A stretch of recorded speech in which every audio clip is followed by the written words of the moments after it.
Welcome to Orphaned Entertainment, a podcast dedicated to public domain and abandoned media.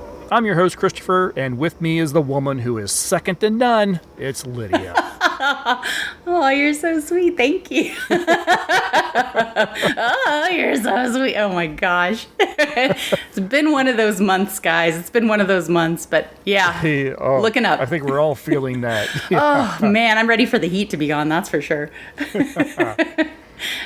Well, before we go any further, I want to thank everybody for tuning in. We really do appreciate it.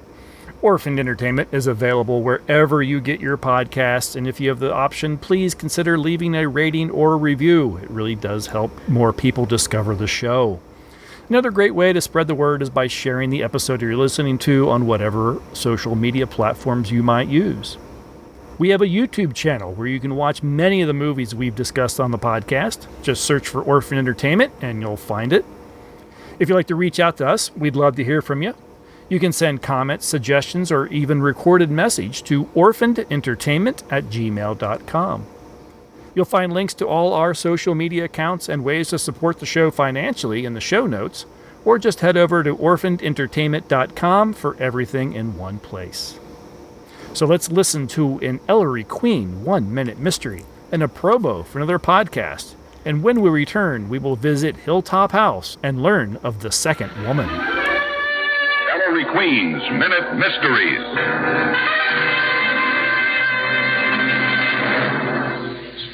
This is Ellery Queen with a case I call The Deserted Island. While vacationing on the Gulf of Mexico, I tagged along with the local police as they chased a jewel thief who'd escaped by private plane.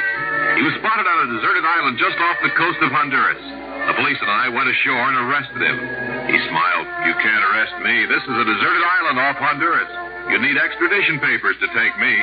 "That's perfectly true," I replied, "if this deserted island were foreign soil. My friend, you're under arrest. In a moment, I'll explain how we took the man in."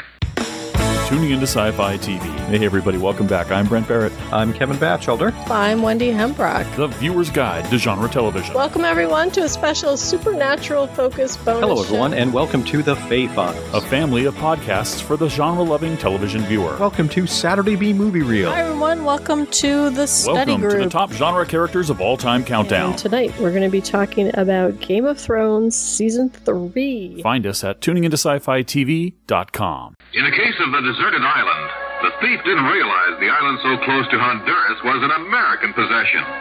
Little Swan Island, so small it hardly appears on the maps, but it's there, and it's American soil. Listen again to Ellery Queen's Minute Mysteries. The Second Woman is a 1950 film noir mystery directed by James V. Kern from a screenplay by Mort Briskin and Robert Smith, who also acted as producers. The film stars Robert Young and Betsy Drake. 1 year from the tragic death of his fiancée Vivian, architect Jeff Cohalan lives a mostly solitary life, only working and living quietly alone in his clifftop home. He meets a beautiful young woman on a train while on his return from a brief stay in L.A. Ellen Foster is a niece of a neighbor of Jeff's, Amelia.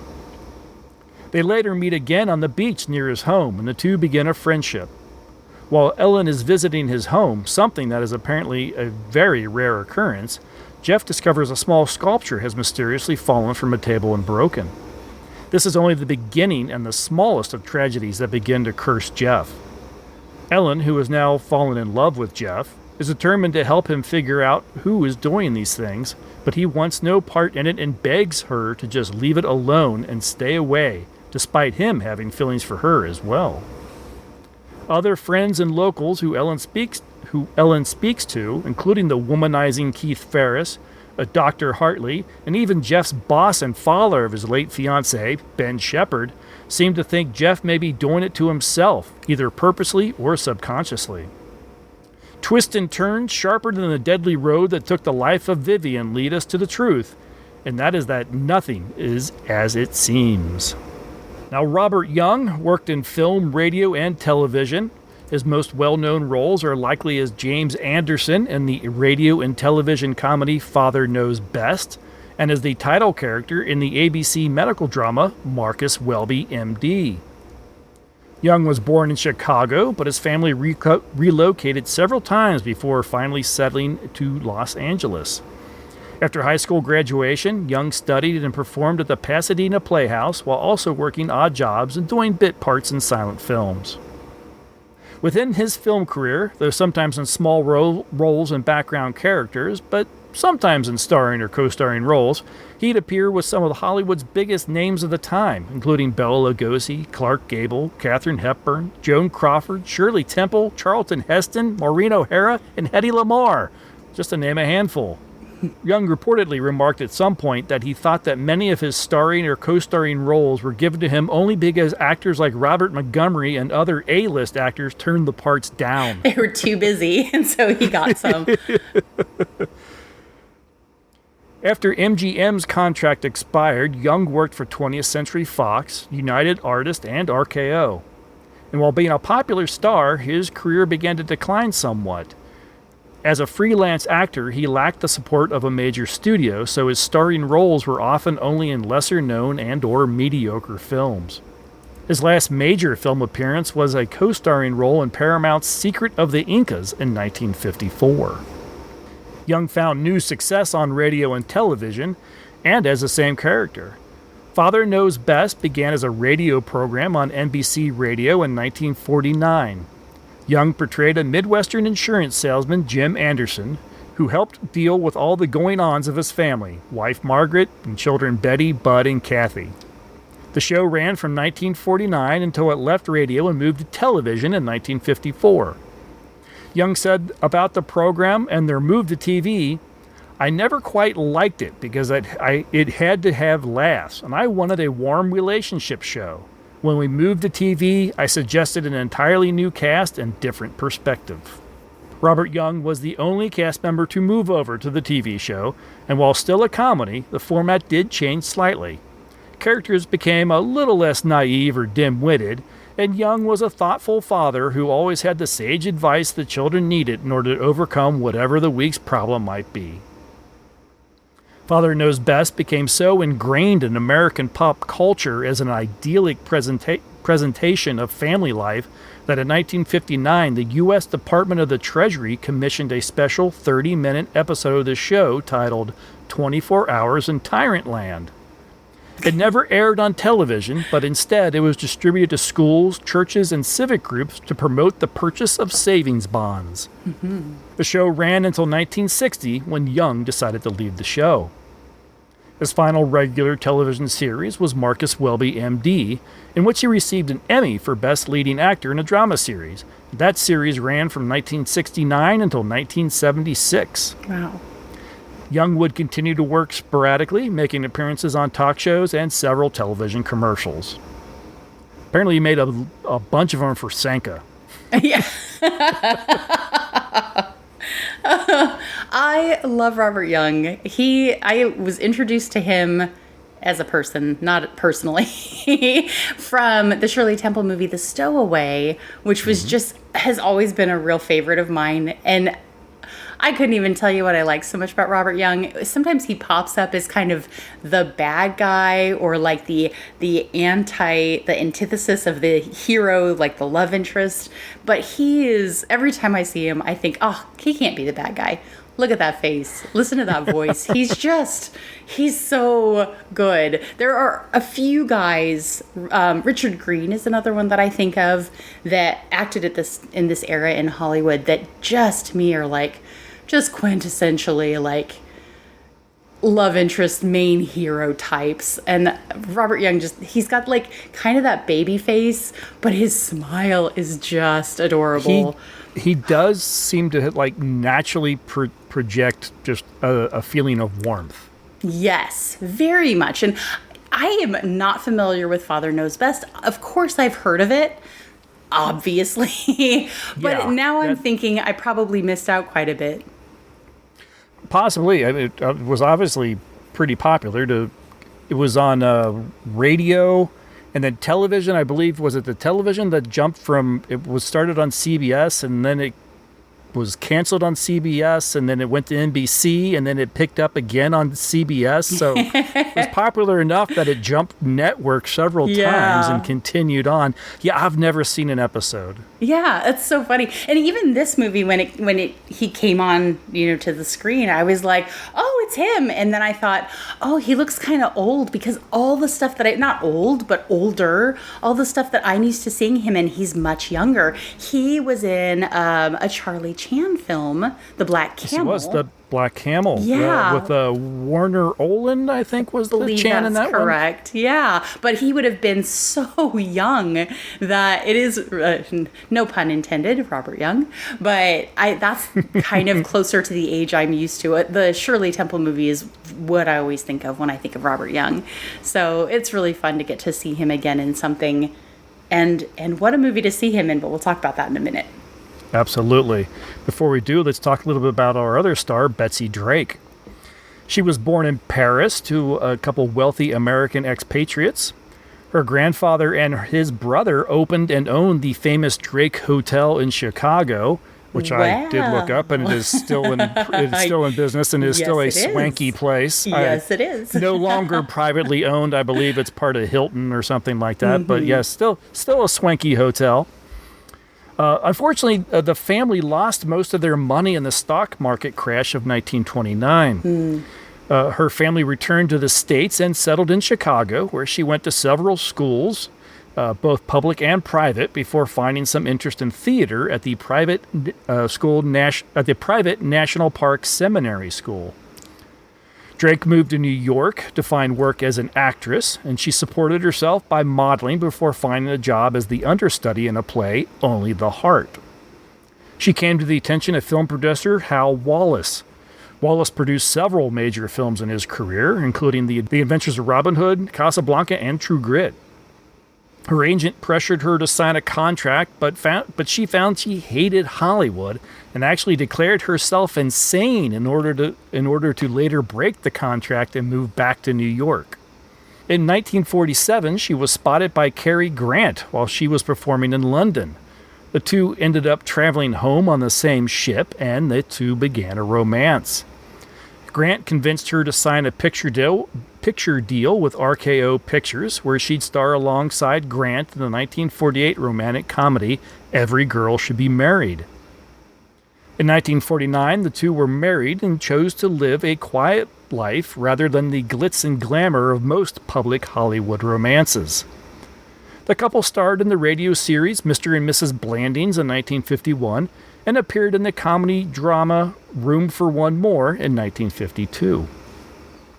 Drake wrote the screenplay for the 1958 film Houseboat under a pseudonym, basing it on an unpublished story she had written. She intended her and Cary Grant to star, but Grant had begun an affair with Sophia Loren while filming The Pride and the Passion and arranged for Loren to star. Drake and Grant separated in 1958, but remained friends and finally divorced in 1962. By 1965, Drake decided to give up acting entirely and earned a master's in education from Harvard University. She became a children's therapist, and over the next several years worked and taught at UCLA. She worked at Cedars-Sinai Hospital and maintained a private therapy practice. That was a very interesting end to her as I was reading her biography. It's like acting, this and that. And yeah, didn't really like Hollywood, left Hollywood, came back to Hollywood, left Hollywood again, and then became apparently a very successful therapist for children. I'm like, okay, I wasn't expecting that. Yeah, me neither. I mean, that's actually quite impressive. What kind of a huge achievement too. I have no surprise at all that she started as a model. She's obviously gorgeous, has a great figure. And then she just, through this whole movie, I just kept feeling like I was seeing Julie Andrews again. Or maybe before Julie Andrews. Yes, thank you. With her shorter hair and everything. And her mannerisms. Yes. Yeah, so much of her... She doesn't have the British accent, but her mannerisms are so much like Julie Andrews. And I think their build is probably fairly similar. It just was like, oh... She could have easily stood in for Julie Andrews or vice versa at any point in any movie. But I really enjoyed Betsy Drake in this. She is the main love interest, but she's not like, they're not pushing her to be Hollywood female love interest. Her character is, of course, very clever, but she projects that really well in the film. So I really enjoyed watching her. I felt like I could watch this woman, this character, in any movie and love her. Mm-hmm. I think it was really interesting after reading the kind of biographies on both these actors that both of our stars really didn't dig Hollywood. Yeah. Drake maybe more so than Young, but even it sounded like Young was like, yeah, I like it as long as it's under my terms. Mm-hmm. Yeah, just don't want to get trampled by the studios. Right. I mean, he, like I said, with him doing with the radio, he didn't really like it because it was all, we have to make this funny, and so everyone has to be like, oh, what are we gonna do? Oh, I slipped, and the pie, and all that stuff, and he's like, it's not what I want, and so he was, I guess, a big, motivating factor when it moved the television to like calm that down and turn it into what we kind of recognize as the typical 1950s sitcom, a la like Leave It to Beaver or whatever. The Dick Van Dyke Show. Yeah. The Dick Van Dyke. But yeah, he gets to be the kids go off and they can be the goofy and the funny ones, and when they get in trouble, they come back and Dad is probably the one sitting there reading the paper and smoking his pipe and has just the right words to say that I'll go tell the truth to the teacher. Yeah. Yeah. They both project a very intelligent kind of demeanor. And that was one really pleasant thing about this movie, is that there's clearly an age gap here. He apparently is older than she is. Whether or not that was intentional on the film's part, it's very clear, but you don't feel like they're wildly mismatched. Even though she seems very young and he seems much more mature, and obviously in the storyline has been through some more life events than she has, you don't feel like she's just arm candy. And you also don't feel like they're like, I guess we should talk about the movie. I guess we're to that point, aren't we? Unless there's anybody else we want to touch on. Gene Rogers plays Dodo Ferris, Keith Ferris's ex-wife, as the movie progresses, and is also Dale Arden in Flash Gordon. Yes. Worth mentioning, she's in this too. And I really enjoyed her in this movie. Like, she doesn't have much of a part, but her dry reactions to Keith, who is a lech and a jerk, and he plays it very well, as he's supposed to. Her reactions to him are great. And how were things at the separation center? Did you have a good time? Reno is delightful. I received my discharge papers yesterday. You'll get your copy in the mail. Well, that calls for a celebration, doesn't it? It certainly does. In that case, I'll take you down to the bar and buy you a drink. Oh, really? Oh, come now. We're civilized people, aren't we? Well, I guess it can't do any harm. I think it ought to be a lot of fun, now that we're not married anymore. Yeah, I weirdly found those two as a couple ending their relationship, but having an absolute ball at the idea to be so much fun when they see each other at the bar, and it's like, yes, and you'll be getting your copy of the papers tomorrow. And can I buy you a drink? It's a reason to Absolutely. celebrate. Yeah, that's a reason to celebrate. Yeah. This should be fun. Yeah. And so, you get the feeling that these are people that will probably know each other their entire lives and probably be tolerate each other, beneficial to each other at times, because they'll still want to have fun together, but they don't want anything to do with each other after the fun is over. Yes, yeah, that's a probably good perception of it. They I think this is something we're gonna probably talk more in depth about, but I love how everything in this movie feels very intentional, and you don't know the level of intentionality in this movie until the second time you watch it. Great example, movie starts off, there's this very Rebecca, Daphne du Maurier-esque voiceover. And at first I thought, wait, am I watching the right movie? This is like, and it is compared to Rebecca in some reviews. And she's saying, oh, the house is gone now, but it was on that hill. My aunt still lives over here, and you kind of have this weird little intro where we see, Ellen running out after somebody shows up. Ellen runs out to a garage and opens it up, and Jeffrey is inside in his vehicle with the vehicle running, and then it flashes back from there, and so there's this kind of obvious mystery going on. Of course, the name of the movie, The Second Woman, there's some very obvious throwbacks to Rebecca in this movie. But I was really expecting this to be more like Rebecca. Yeah.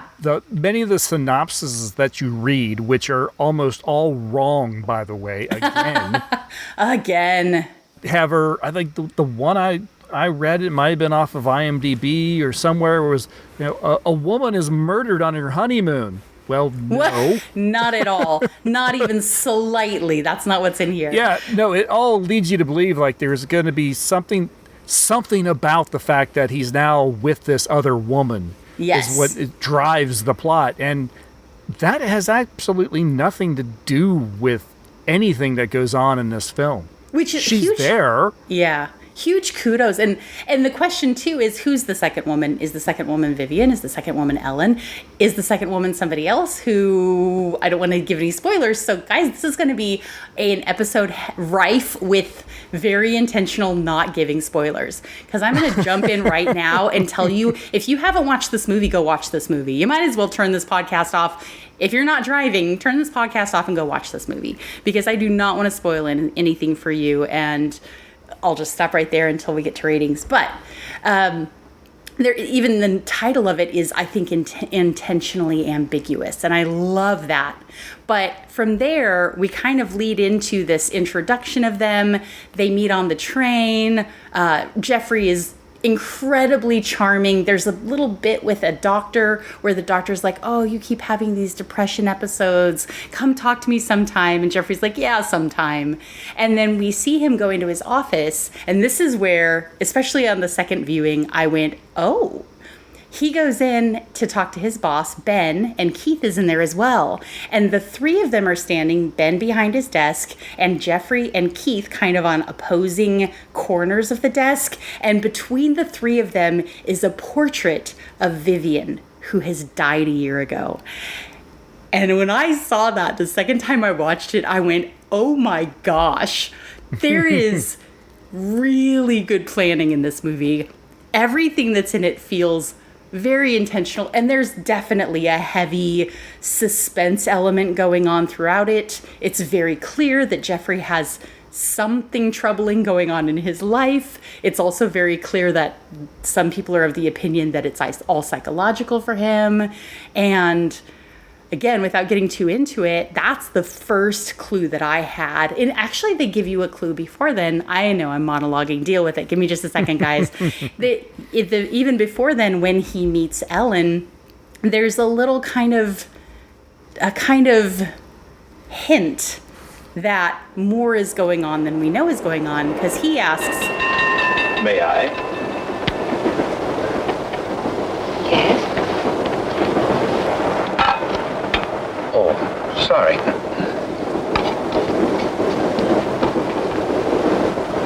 Go ahead, throw it. I'll just save the train from being wrecked. By throwing salt over your shoulder? Oh, by showing proper respect to the powers of darkness. Powers of darkness. What have we here? A disbeliever? Let's see what the tea leaves say about you. Your coffee, sir. Oh, thank you. There's a trick my grandmother taught me. She learned it from an old witch in Ireland. And so you've been drinking coffee ever since? That's beside the point. I see your name scribbled on the bottom of the cup. It starts with an L, doesn't it? It does not. Ah, but it does. The tea leaves never lie. I see it now. L-N. Your name is Ellen. Isn't it? Yes. You'll not be so quick to scoff now, will you?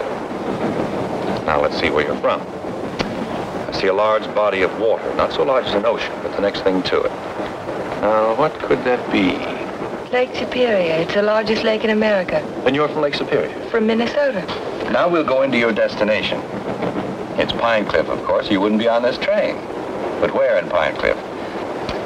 I see here an old woman and the letter A. Now, let me see. The old woman is standing in the garden and she's talking to her neighbor. So you're going to the city, she says. And what train will you be coming back on? Saturday's train, he says. Then you'll have a pleasant companion, she says, for my niece Ellen is coming to visit me and she'll be on Saturday's train. You see, the tea leaves never lie. And neither do the tea bags. But how will I know her, I says to Amelia. Sure, now, she says, just look around the parlor car and the prettiest girl there, that'll be Ellen Foster. You're a real Irishman, aren't you? You've obviously kissed the blonde, Stella. Kissed it, she says. I wear it on my watch fob. And just from what part of Ireland do you come? Flatbush. Wait. and from there, he knows all the stuff about her. Come to find out that that he was talking to her aunt, who is his neighbor, and so he knows these things. But even that is a little hint of, hey, everything is not what it seems like between these people. And I love that. I love it. I didn't realize at the beginning that feels very interesting and not creepy. They do such a great job of making that moment between them not creepy, but really interesting. It becomes very obvious that he has spoken with Amelia because they are neighbors and they are friendly neighbors. Amelia has mentioned that, her niece is coming in. Oh, she'll be coming in on the same train as you when you come back from L.A. And she obviously probably had a picture of her. Yeah. And he even says it. I love that he tells her, I see a woman talking to her neighbor and saying that you're going to be on this train and he should meet you. And I like that it doesn't try to drag that out for too long. It tells you, hey, this guy actually knows a little bit more than he's letting on. And I really appreciate that. Everything about that interaction that would be creepy in today's movies, because the way they'd write it would be creepy, absolutely, is so great in this movie. Now, the dialogue between the two right in that scene is actually really good because it feels very natural once she realizes what's going on and she's kind of playing along. And he talks about, reading tea leaves. Yes, it was taught to me by my Irish aunt who did it for me once. And she's like, and you've been drinking coffee ever since. There's some really funny lines in that moment. Her reactions to him, too. He, of course, is charming. Robert Young is insanely charming. And he just is insanely charming. But her reactions to him are, like you said, so genuine. And that carries through the entire movie. At no point do you feel like, that's not true. There's just one line, where I thought she was waiting for him to get that out so she could get out her next one. But out of an entire movie, an hour and a half long movie, one line is not the end of the world. So I like it. So moving on. Sorry, I had to gush a little bit because it's been so long since we've seen a movie that is so rife with intentionality. Rife is my word of the day, guys. It's such a pleasure to get to see one where then you go back and watch it again and go, oh man, you couldn't catch it the first time. Until you know what's going on, you can't catch these things. So this is one of those rare movies that it's like the first time you watch it is fresh and new, but the second time you watch it, oh gosh, it's like watching The Usual Suspects. You go back and every time you watch it, you go, I never noticed that before. It's a really good time. Pick up on all the subtle stuff that they plant throughout, yes. Or seed throughout the film. Yeah, exactly. Well, then the next time we see Jeff and Ellen again, she's just laying out on the beach, and he comes across her while riding his horse because he is apparently a very well-to-do architect. But the two end up going up to his house, and he shows her some artwork. That's where we discover the broken sculpture and everything. Let's back that right up.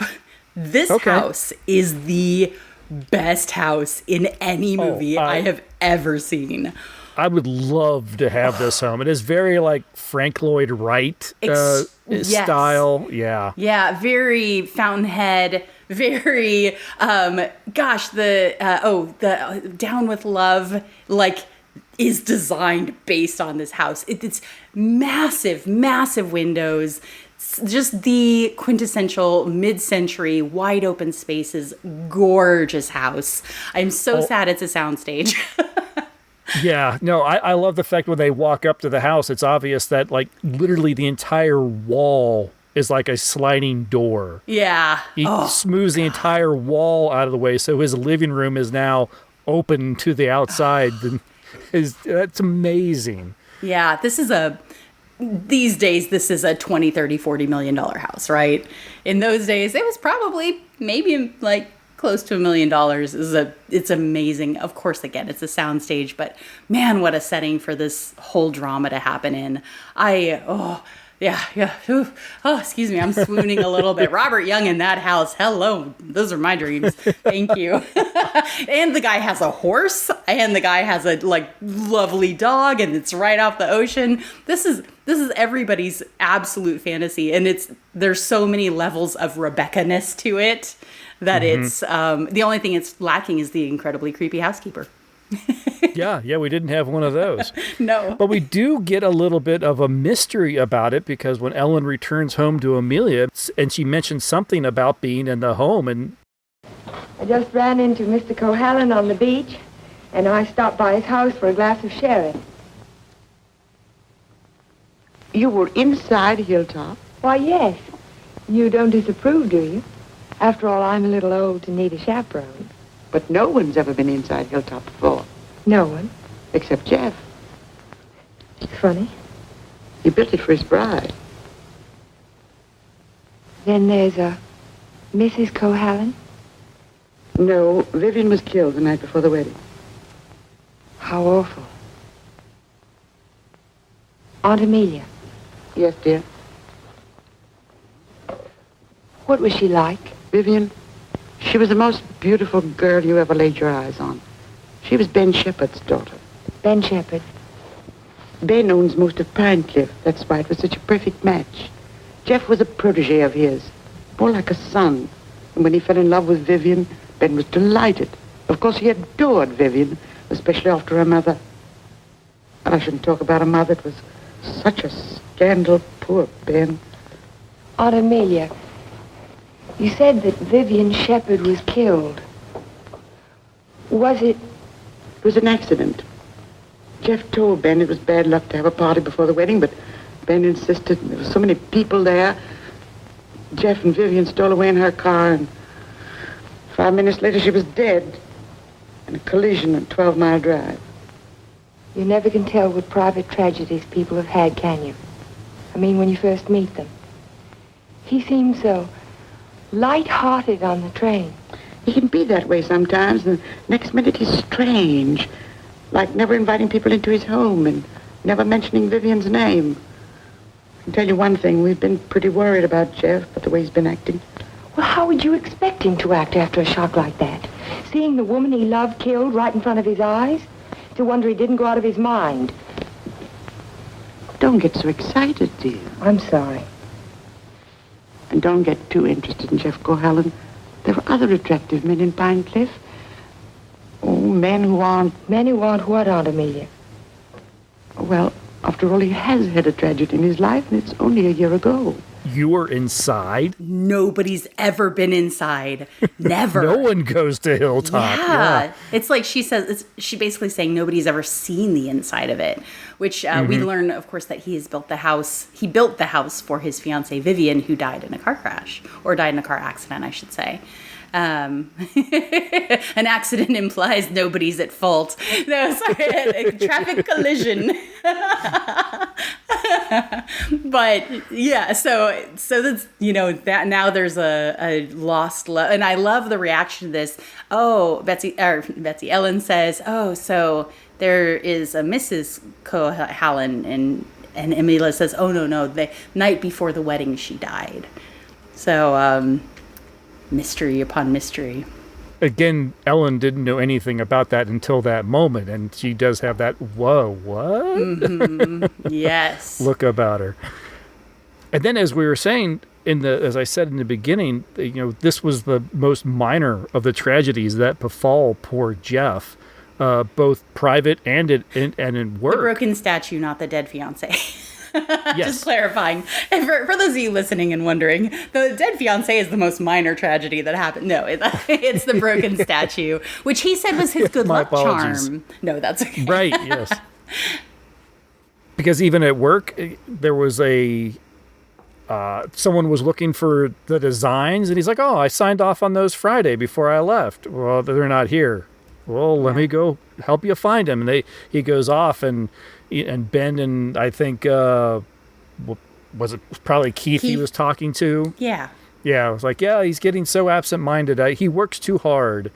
That plays his work incident plays even a bigger factor later on when a very big contract he's passed on a very big contract because the person heading the committee was like, well, what architect sends in plans but doesn't send in a single page with interior design? Mm-hmm. But oh no, that was all in there. I know it was. Nope, not in anything we got. Yeah. So yeah. Yeah, they do again. It's a bit obvious, but they do a really good job of clearly showing that Jeffrey is convinced that everything around him going on is totally normal. I think the next thing that we run across is Ellen goes to visit him and finds the dog, whose name I can't remember, Mr. Somebody, but standing up at the stable door barking into the barn. And she goes in and, it pans in and we see Jeff standing outside of his horse's stall loading a revolver very deliberately. Mm-hmm. And it's a very creepy moment because you're not really sure what the revolver is going to be used for. And when Ellen goes in, she rushes in and says, "Jeff, stop! What are you doing?" And he says, "Oh, look at Shamrock, the horse. Look at Shamrock, his leg is busted." And she says, "Well, how did it happen?" He says, "I don't know. He's been in his stall all day. This shouldn't be possible, but I can't do anything for him now." So we're, heavily leaning into the concept that either Jeff is unaware of what he's doing or he's lying about what he's doing. And it's really unclear which one Ellen thinks it is and unclear which we're supposed to think it is, which is great. It's really nice to be in a movie or be watching a movie where you don't right away know, is this guy crazy? Is he lying? What's going on here? I really appreciate that. But like you mentioned before, Robert Young is such kind of a warm person and such a warm actor that you're looking at it going, well, he's not like a psychopath, right? It's like, well, he doesn't seem crazy, but he did have this tragedy with his fiance, and you just don't know. No. And this is, I think what happens right after this is probably one of my biggest issues with the film, and I maybe I shouldn't hold it against it. It is a product of its time, and we've come across it many times, is that it is definitely a Hollywood romance for these two, because Ellen and Jeff have spent all of a few hours together, as far as we know. He has just shot his horse. They go to the house, and then they share their first kiss. There is some lead up to this. You're not incorrect entirely, but there is some lead up. I think at some point he says, "Ellen, you need to leave. It's not safe to be around me. Like, you should go." And she says, "No, I'll stay." Now, I could be mixing this up with a later scene, but I believe... I think you're mixing up with the later scene, which I think would have been a better place for their first kiss. I even put that in my notes in here. The very bottom, their first kiss should have been, there's a line Ellen said, Jeff says, "Ellen, you better go now. You're not safe with me. Do you understand?" And she says, "Well, suppose I don't want to be safe." And then they give a really big, passionate kiss. I'm like, that should have been the first kiss. Yeah. I totally agree with you. People push the first kiss so much. It's way too early in the majority of books I read, the majority of movies I watch.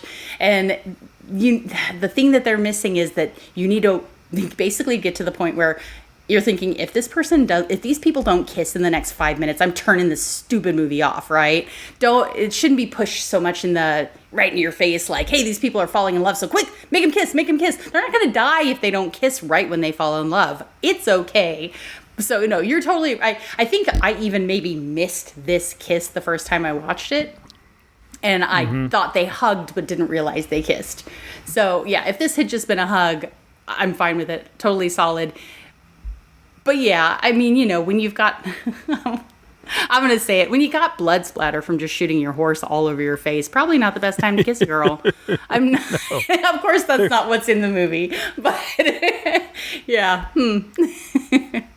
I've mentioned to my wife too, when he put down the horse, I was like, that's not how that should be done, because now he has a several 100-pound dead horse. Take it outside. I love horses. I have always been a huge horse fanatic, but I honestly thought the same thing. I thought, how are they going to get that body out of there? And the answer that just leapt to my mind is not one I will tell you, because it's not. Anybody see Animal? Anybody see Animal House? Oh my gosh! Yeah, no. This is a movie. We are asked kindly to please suspend some of our disbelief, and yes, it would have been probably much more problematic to film this scene outdoors and try and keep that horse still, because that horse was not really injured. Even before PETA, they weren't going and breaking horses' legs just for the sake of movies. So, but yeah, I can see why they filmed it the way they did. But yeah, is it the right time to kiss a girl right after you shot your horse? I'm going to go with no. Well, I just have a hard time believing that the two would have actually developed true feelings for each other. They might be attracted to each other. That's fine. But to suddenly jump into it was pretty obvious that the movie was trying to say, and now they're in love. Now, to be fair, if this were a modern movie, they would have slept with each other right at that point. So, I mean, it's a step up, but yeah, it was maybe a little bit too quick. I'm not arguing with you on that one at all. So the next thing, gosh, is this before or after the party? Does he shoot the horse before or after the party? It sounds like they have a party for shooting the horse. It's not. But I feel like maybe this is a little bit before, because I don't know. Man, I should be reading the outline right in front of me. But there are a couple of other things that go on. We definitely see Keith being a creeper. We have this great interaction with him and Dodo. And then Keith... Yeah, go ahead. Do you know anything about John Sutton, who plays Keith Ferris? He seemed very familiar to both my wife and I think it's just he must remind us of someone else we've seen in these films, because looking at his filmography, there's very little that I recognize, and certainly nothing that I have watched. Yeah, he has a, I would say, respectable list. He has over 100 credits. There was only one that I felt like I remembered him from, but ironically, one is The Bat. He was in The Bat in 1959. Right. That's the only thing I can think of. There was as the chauffeur, which is if I remember correctly, a relatively small role, isn't it? A very He's minor. Just sort of, yeah, but he is kind of one of those guys that you probably, he is a type. He's very much a type. And so it's easy to think you've seen him in 6 or 7 other things. One of my movies that I loved when I was young was Captain from Castile. It's an old Tyrone Power movie, and he plays I think he plays one of the major kind of antagonists in it. He's in the 1943 version of Jane Eyre. But these are all roles that you're not gonna say. He was in The Seahawk, but didn't have a credit. All of these things where it's like, I've seen him in many roles, but I have not seen him in a major role. And I think part of the reason for that is because I don't think he was never like leading man kind of role. But he reminds me, there's a movie with a guy in it named Jeff. I know what it is. It's The Ghost Breakers with Paulette Goddard and Bob Hope. Yes. Mm-hmm. He is not in it, but he is the same type as the guy named Jeff in that. And they kind of have similar facial features. The mustache is similar. And they kind of sound a little bit similar, although Keith, throughout most of this movie, I think is supposed to be drunk. And he comes across as drunk through a lot of this movie, I think intentionally.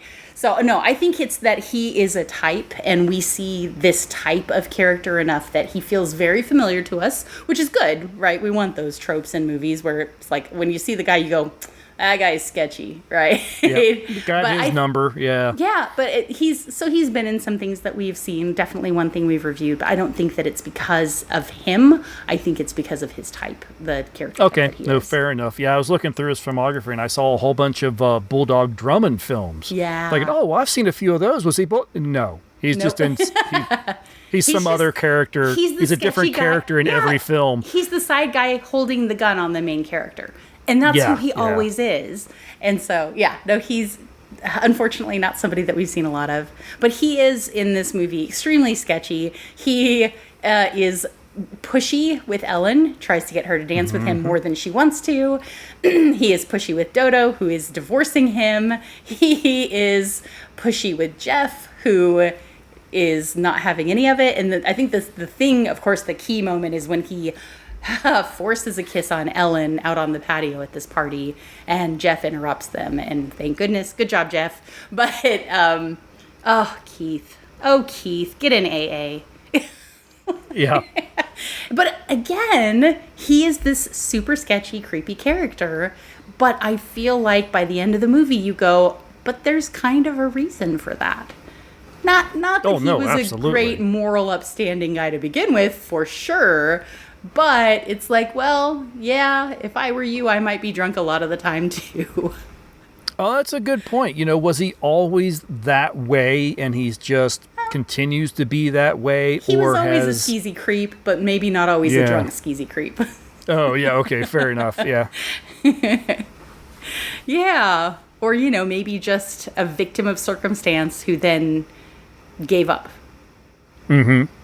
I think you could make that argument. Yeah. So it's interesting, and those are kind of the major players in this movie. At this point, as things roll along, more bad things happen to Jeff. The scene with the dog. Oh, that's a sad scene. Trigger alert warning, folks. Yeah. Unfortunately, if the shooting the horse wasn't enough. But of course, this is before PETA. But again, this dog is an actor. But this dog is a good actor. It's a very good actor, actually. Yeah. But Ellen hears a dog crying outside of her house and goes out to investigate and sees, somebody shines a light in her face. Turns out to be Jeff. And they find the dog together. We assume that they find it together. And because we don't see anybody with the dog before then, but the dog is in obvious agony. And when they find it, it just dies. And which is not normal. No. And as we come to discover, it's very likely that it was poisoned with arsenic. Yes. Because they actually discover that a prized rose bush of Jeff's dies. Ellen actually has the soil analyzed and finds incredibly high levels of arsenic in the soil, enough to kill the rosebush. So there's arsenic around, so whether the dog ate something outside or if the arsenic was actually purposely put in its food, we don't know. No. But yeah. And the final thing, that Jeff has this whole series of just misfortunes and tragedies that happen. Not the final thing, not quite the final thing, but almost the final thing. He has this prized painting that he loves. There's this whole conversation around it. I really enjoy their conversation. What an unusual picture. It's by Del Lopez, the Mexican modernist. Thank you. What's it called? Doesn't have a name. What does it suggest to you? Well, it's not real, but then it's not real either. It might be a garden in a dream. Might be. Or he dreamed of the girl who belonged in the garden. That's pretty good. And then she became more important than the garden, and perhaps that's why she's out of proportion. Perhaps she did. Perhaps that's why a woman gets out of proportion to a man. I really don't know anything about modern art. There isn't anything to know about it. It's like music. Its form doesn't have to copy nature to please the senses. Or does it? We were talking about art. More important. And I love Jeffrey says, yeah, that must be it. And he has this kind of face, like this kind of expression. And then he says something about, yeah, I guess that's just how women are sometimes. Like they become more important. And of course we know that he has had this loss of his fiancée. And you go, oh, like, so how much of his life now is being affected by her being disproportionately important to what she should be, his fiancée who he lost, is really fascinating. But this painting, which has played this kind of central role, not only is it hung directly over the fireplace, but they've had a couple of conversations around it. And she comes in at one point and he says, yeah, that's not everything. The rose bush is dead, but look at my painting. And she looks and she's like, well, it looks really faded. And he says, yeah, the paint shouldn't have faded. I talked to somebody and they said there's no way this should have happened unless I had it like right in the sunlight. I think that's what he says. And she's like, oh, how strange. But all of this stuff is happening. All his favorite things are being literally killed or destroyed or damaged. And every time something like that happens, there's always the possibility that either he doesn't remember doing it himself, or there's also the possibility that he does remember doing it and Ellen is endangered because of that. Does he have some sort of desire to like be to destroy his life? Is it tied to the death of Vivian, or is there something else entirely different at play? I mean, that is the mystery that this film continues to build on. Yeah, does he have split personalities? Or is he just trying to enthrall her by having all these sad, quote, misfortunes happening? I love this build. And then, of course, there's the also, now we know, obvious possibility that Keith is a jerk and is doing horrible things to him. Because every time something bad happens to Jeff, Keith just pops up. He's like, ha ha, look at that, your dog died. Ha ha, look at that, your painting's faded. I mean, this guy's, it's like, it's so in your face that it's like, okay, really? Like, how does Jeff not look at him and go, did you do something to my dog? Did you do something like to my rose bush? Because Keith is so happy every time something bad happens to Jeff. And again, the planning in this movie is very good. It's very, very good. And at this point, somebody rushes up to Jeffrey, or pretty close here, and says, Jeffrey, your house is on fire. Yeah, Amelia sees it. She happened to look at the window. She's like, they're home. What? What about my home? It's on fire. What? His house is not only in flames, it is engulfed in flames.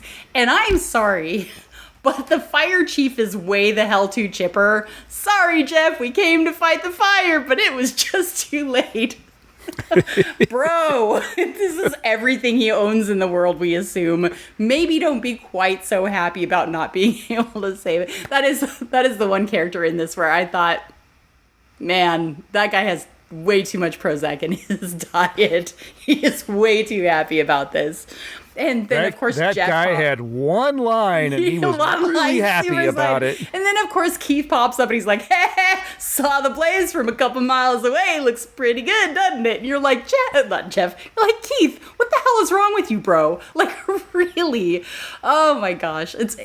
But, you know, I'm enjoying this movie. Up to this point, I can't look away. I'm like, whoa, what is going on here? And then, and so sweet Amelia and, of course, Ellen, who's madly in love with him, offer for him to stay with them. And meanwhile, we see Ellen kind of running around and doing a couple of things. She's trying to she turns into she's a Nancy Drew. She is like a Nancy Drew. That's a good analogy. She's just running around kind of asking some questions. And as she brings it up to Jeff a couple of times, he says, leave it alone. You never heard of this painter. You never heard of this guy. You never knew about any of these things that you're finding out. Just stop looking into it. I'll deal with it myself. Which feels like either he doesn't want her to find something out, or, oh my God, dude, just let a woman help you.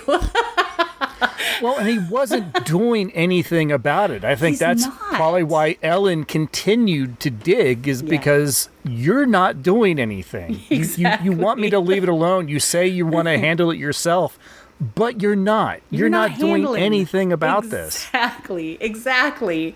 So it is, and we keep seeing him not doing anything, and her tenacity throughout this. It doesn't feel misplaced in the movie, but from my perspective, kind of thing, man, girl, she is determined. I believe the word is tenacious. Thank you, Ian Malcolm. Because I'll tell you what, if his life was a giant pile of dino poo, she's pulling on those elbow length gloves and digging down into it. She's doing so much to help this guy, but it's, again, is still not done in a way that feels overbearing. She's not griping at him. But there is a point where he says, you need to be safe. I need you to stay away from me so you can be safe. And she goes, what if I don't want to be safe? And then throws herself passionately into his arms. And yeah, you're right. That's a great moment for a kiss. And if that had been the first kiss, that would be the perfect spot for their first kiss. Well, it would have been a little bit more believable that they have actually fallen in love. And, rather than the 2 hours that they've spent together at the beginning of this film versus several days, and moments of tragedy.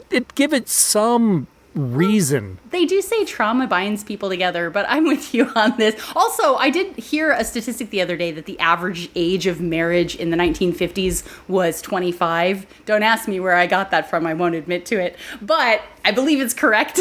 And so, presumably Ellen is probably 21, 22, and Jeff is probably in his mid-30s or older. And so, why wait? We're not kids anymore. Yeah. That's right. I'm sure Amelia's had that discussion with her. You're like, you don't want to be an old spinster at 25. Right? You're 23 almost. When are you going to start having babies? No. Right. I like Amelia, too. She's Ellen's only family, which I love, adds a little bit to the kind of sense of danger for Ellen. She's an orphan, so of course she's, a little bit more, susceptible to being tricked or anything like that. But Amelia in this is not an obnoxious doting aunt. She's pretty practical. And when she tells Jeff your house is on fire, she's not screaming, being a crazy person like we see in some other movies. And then allows him to stay with them. And that night, Jeff comes to Ellen's bedroom. Wow. Except he's got a gun in his hand. Mm-hmm. That's not sexy at all. And they have this little interaction where, of course, he creeps into her bedroom holding a gun in his hand, and we're all going, oh, no, he's a crazy person. He's got split personality disorder, and he's going to kill her. And she sits up and goes, Jeff, what are you doing? And he says, I brought you this so that you can protect yourself. And I went, I love this man. Marry me now. Thank you. I appreciate that. Someday maybe I'll talk about the needing to protect myself moment in my life, but suffice it to say. I think his timing is a little odd. I think that may be something that he should have done in the daylight. When she wasn't in her nightie. Yeah. Yes, when he wasn't required to walk into her bedroom uninvited. With the lights off. It is a trope, right? The sneaking into somebody's bedroom with a gun. It is done intentionally to heighten the sense of threat. And Absolutely. It is a red herring, which is a relief. Yeah. I was so happy that it was a red herring because the worst thing that we see in so many movies is the bad guy suddenly shows up and pulls a gun and is like, I'm gonna kill ya. And you're like, really? A little subtlety would be nice. So I really, even though, yes, it's a little tropey, it's a little bit cliche, I really appreciate where they went with it. And I love that they're adding to this concept that even though Jeff is a danger to Ellen, he really wants her to protect herself. And I appreciate that he doesn't say, I'm going to put a man in your room with a gun to protect you. He gives the girl the gun. That is awesome. In 1951, for him to say, here, this is for you to protect yourself with. Good job, Jeff. I appreciate that. Thank you. Like, in many other films, he would be really good friends with the police chief. Yes. And he would convince the chief to station somebody at the house or something like that. So this is such a breath of fresh air. Yeah, there's a little bit of cheesiness to it, just to how they set it up.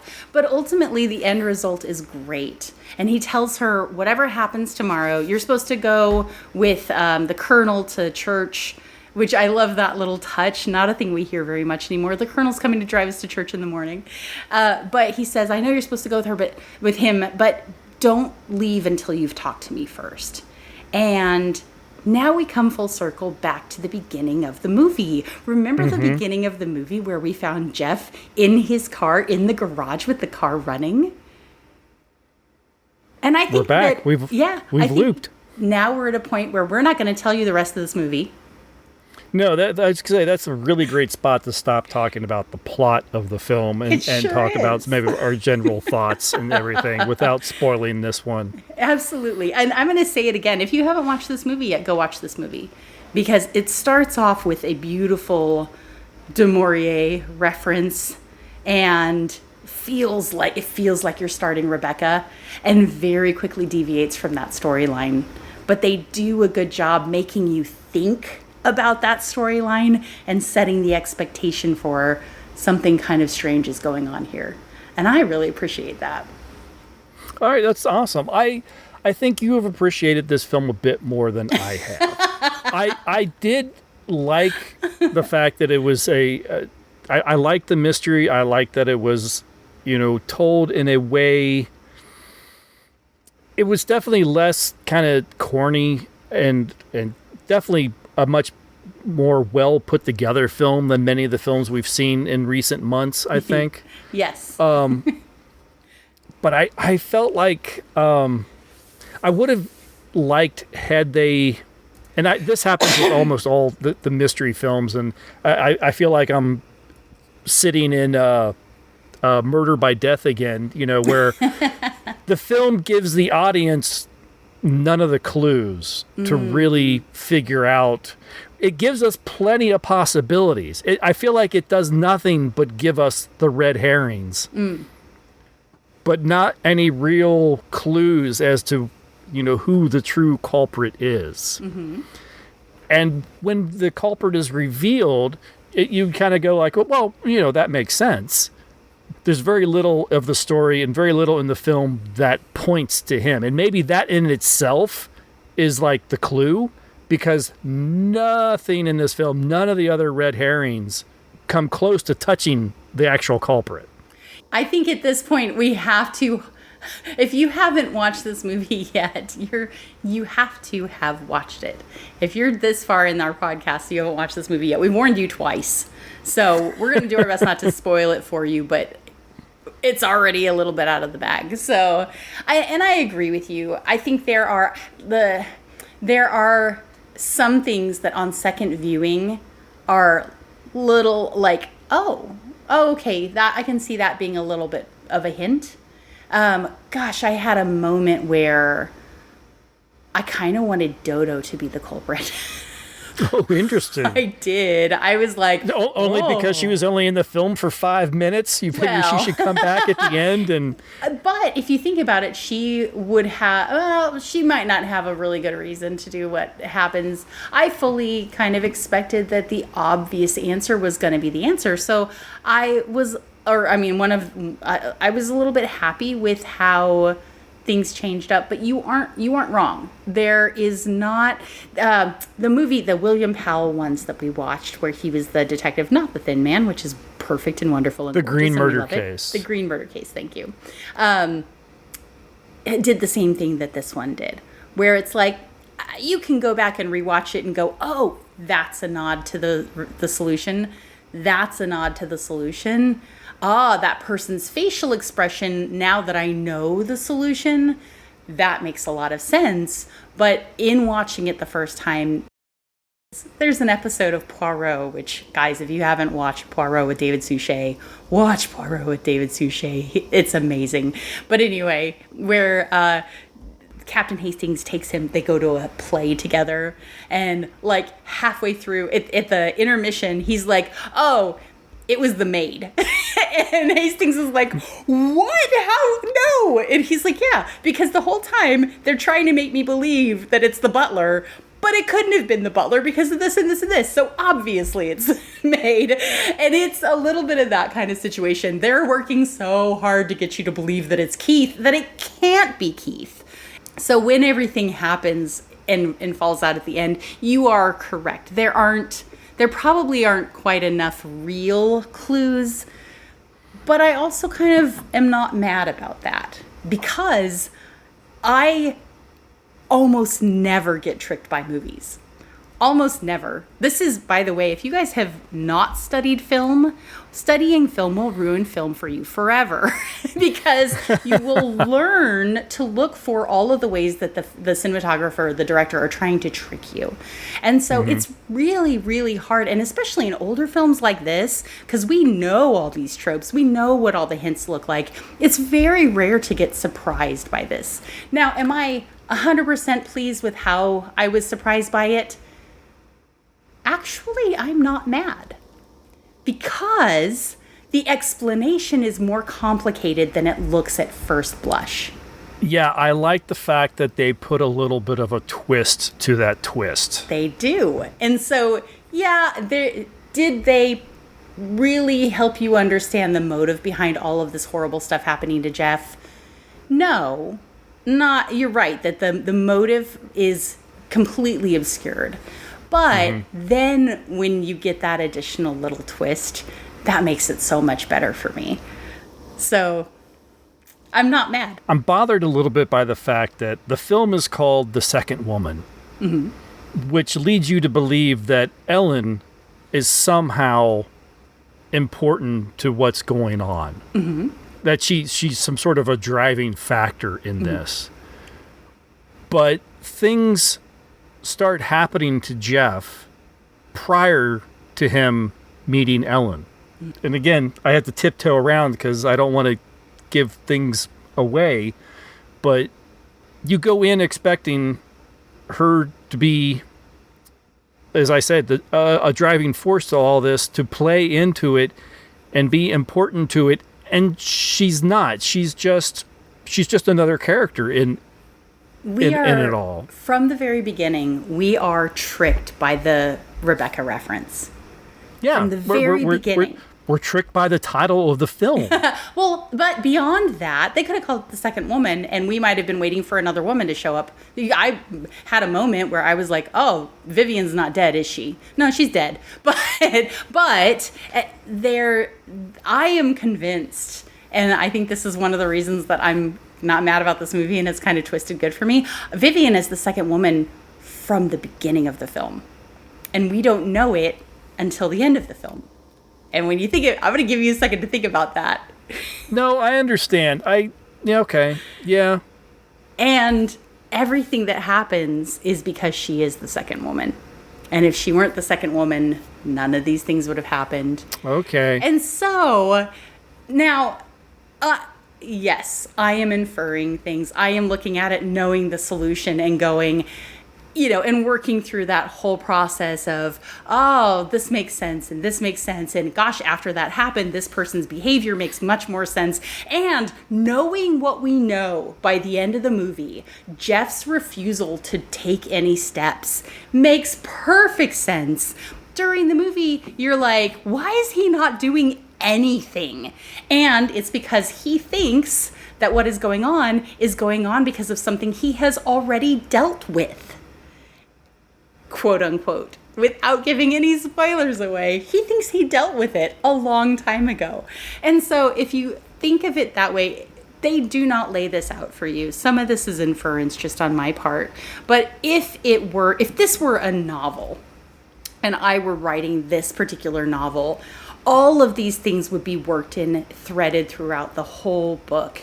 And in a movie format, you just don't have it. If you point those things out and make them obvious in a movie, then it feels like, wah, wah, the bad guy's the guy in the mask, right? It feels very Scooby-Doo. Right. So it would have been very hard to obscure what was actually going on if we were given any hints about what was actually going on. Because the second you know any of those key little elements, you're gonna figure out the solution, because then it's the only possibility. So for me, again, this movie is... this is a Monty Python movie. It's better thinking and talking about it afterwards. No, this movie is really good. This movie is really enjoyable. And if you're the kind of person that gets really pissed off if you're not able to solve the murder before the detective solves the murder, this movie is going to frustrate you. But I don't think that the solution has to be in the first 3 minutes of every film. I think that it's kind of nice to sometimes say, no, I didn't give you all of the answers because there is another level, another layer to this cake. And if you knew that layer, then everything's wide open. No, absolutely. I mean, it's fun to know who the culprit is and then see Columbo have to figure it out sometimes. Oh God, Murder, She Wrote is great, but you know in the first 2 minutes who she wrote. Also, Midsummer Murders. Oh my gosh, yeah. Like, sometimes it's just so obvious. But no, I don't mind sitting there and trying to figure it out. Mm-hmm. And I'm not one that gets upset because I couldn't figure it out first. It's not that at all. It's just... Well, anybody listening... And maybe you've got a chance to watch it a couple times, and maybe that's just me going, I shouldn't have to. But that's the fun part. Like with The Usual Suspects, if you don't want to rewatch a movie, especially a suspense or a mystery, how good is it? If it's a one and done, it can't be very complicated. To me, it has to be some levels of, oh, I didn't notice that, and I'm going back and seeing it again. Okay, but this is 1950. The chances of you being able to go and see it again, it's going to be in the theater for a week or two, and then it's going to be gone. But it's going to be the only movie in the theater for a week or two, so you could go back and watch it again unless you wait until the last day. Yeah, fair enough. It's a little bit like Clue to me. Clue is brilliant, right? We're going to go see a stage projection of it next weekend, and I'm so excited. Fun. But Clue is brilliant, but the fun part, the really fun part, is the end when you get to see how everything could have tied together 3 different ways.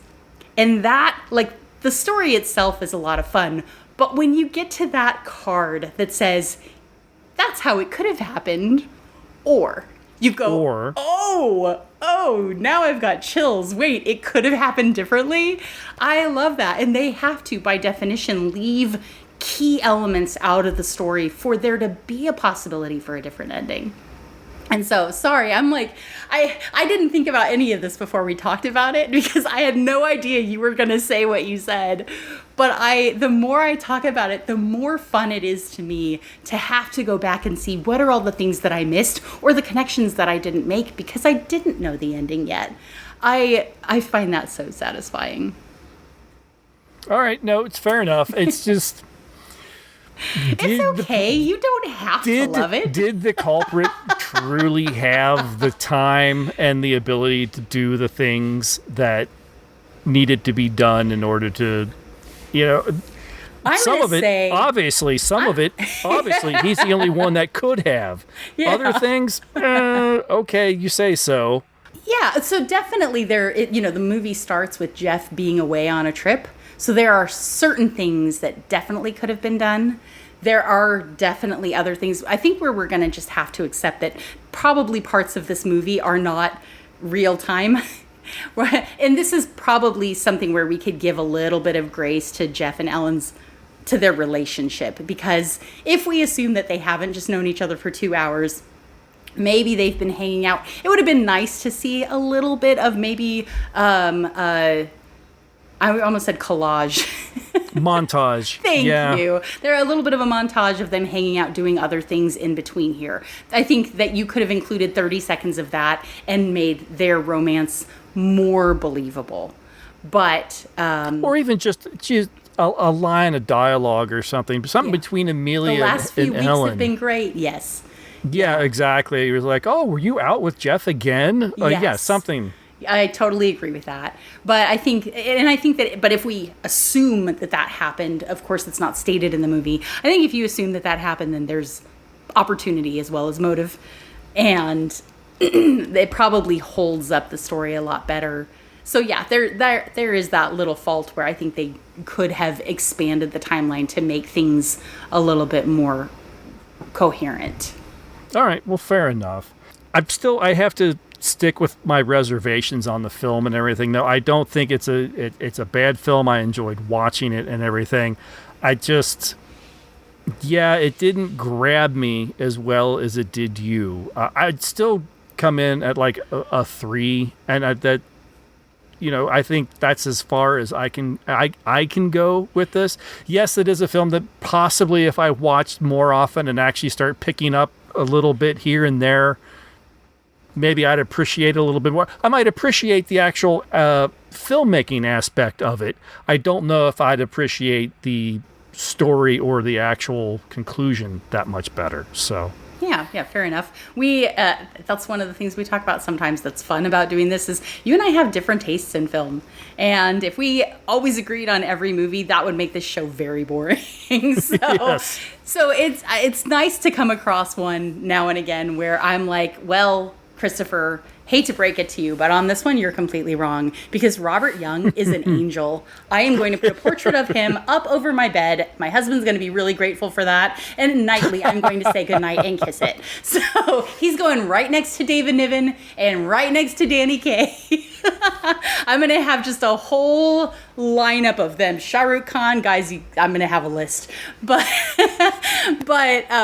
no, I so much of what I really liked about this movie was the actors in it, their interactions with one another.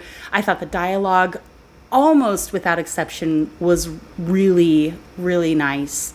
There was tension, there was mystery, there were obvious red herrings that they were pushing you toward, and there were some not so obvious red herrings they were pushing you toward. So I would say for somebody that enjoys things in the vein of Poirot, in the vein of Midsummer Murders, love the old series. Oh man, I miss Barnaby so much. But in that kind of a vein, this is a movie for you. Like, I really don't want to spoil anything, and I did drop a massive spoiler that Christopher's going to have to edit out of this. Thank you, Christopher, for your stellar editing skills. But it may be very noticeable, but they might be obvious where I said it, but we are hopefully going to cut that out. But I really enjoyed this movie. I will 100% go back and watch it again.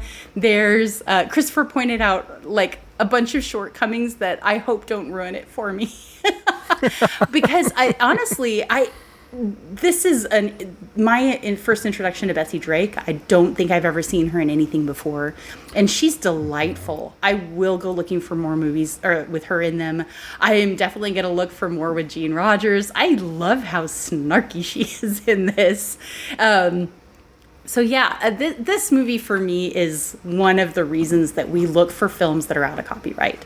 There's so many movies that we review that are a little disappointing or a lot disappointing or very poorly made. This is not, I want to be very clear, this is not a contender against like Rain. Whoa, right? That said, this movie is extremely watchable. Very, very, very watchable. And rewatchable, I think, and has introduced me to at least one actor that I'd like to explore again. So it's an easy 5 for me. This is one of those movies where it's so hard to talk about without wanting to give things away, but that really, really would spoil the movie. So if you've gotten this far and you haven't watched the movie yet, shame on you. What are you thinking? This movie is one that is too easy to spoil. And if you haven't watched it, I'm really sorry that you got this far in the podcast and didn't yet. But everybody makes their own life choices, so I won't mock you for it too hard. So yeah, I would definitely give this one a 5, just because I wish more movies like this had been made, especially during this era. They did, I think, perfect with casting, except for the fire chief. Sorry about that guy. I mean, I actually wonder even, did he get a, maybe it's it's not police sergeant. I don't know that he's even credited in here. Unlike the Wiki 90B, I doubt it. He might be somewhere, but. Maybe. So, but yeah, I really enjoyed this movie. This movie was so much fun, and it was so nice to get to see Robert Young in something, because I feel like a lot of what he's known for is, is TV shows that now are very dated and would be very hard to binge, especially if you're really paying attention. Maybe like background binging would be a little bit easier, but I love this movie. I think it's wonderful. I'm going to watch it again. I'm going to go look for more movies by all these people, all these main characters in here. And I hope you guys do too. Yeah, cool. So if you do watch The Second Woman, please come back and let us know what you think. Send us an email or jump on the social media, come join the Discord server, something like that, and leave a comment or two. Or leave a comment on the YouTube channel. It is available to watch on our YouTube channel. Leave a comment there. I'll definitely be keeping track on that one. We definitely already have several hundred views on it, so I will look and see what kind of commentary we get with that film. Because sometimes some films get a lot, some films get none.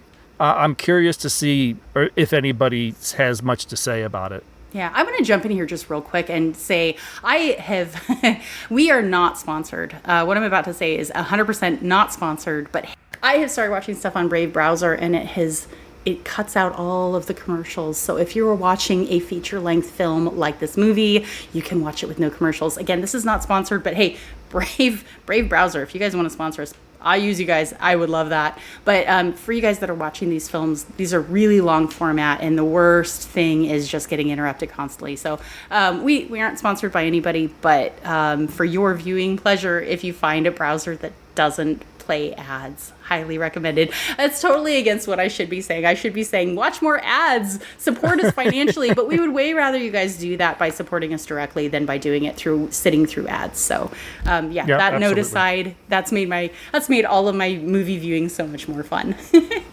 Yeah, absolutely. We do not actually get any monetary gain from the films on YouTube, unfortunately. Nothing. Because they are films, someone else's stuff. We can't monetize it. Even though they're out of copyright, we also we're not monetized on that. So yeah, if you guys want to support us, buy us a coffee. We really, really appreciate it. But really what that goes to pay for is like server hosting, things like that. We're not getting rich on this. We do this because we love the movies, and we love that you do too. So that is going to do it for this episode. Thank you very much for listening. And we hope you enjoyed our little banter and our slight disagreement, I guess, on this film. All right, that's going to do it. Bye, everybody. Have a good one. Bye.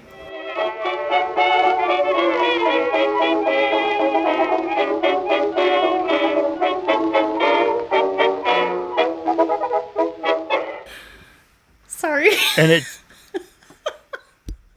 You all right? She's laying out on the beach, and he comes across her. Rude.